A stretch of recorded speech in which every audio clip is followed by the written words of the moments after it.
যাদের কোমর ব্যথা করে, কোনোভাবে ভালো করতে পারতেছে না, হাঁটু ব্যথা করে, পায়ের গোড়ালি ব্যথা করে এবং জয়েন্টে ব্যথা, কোমর ব্যথা, আপনার হাঁটু ব্যথা, পায়ের গোড়ালি ব্যথা, জয়েন্টে যতগুলি ব্যথা আছে, যেমন পিঠে ব্যথা, এ ধরনের ব্যথা দূর করার জন্য একটা মালিশ বলে দিব আমি, একটা ন্যাচারাল একটা মালিশ বলে দিব।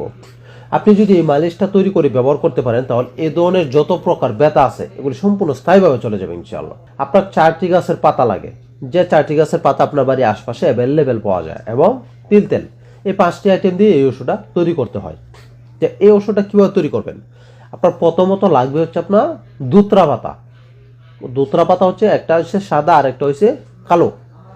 যেটা কালো দুত্রা গাছ, ওইটার পাতা যদি নিতে পারেন তাহলে রেজাল্টটা একটু বেশি পাবেন। আর যদি কালোটা না পান তাহলে সাদাটা দিয়েও আপনি তৈরি করতে পারেন, ওইটা দিয়েও রেজাল্ট আসবে, তবে তুলনামূলকভাবে কালোটার চাইতে এটা রেজাল্ট একটু কম আসবে।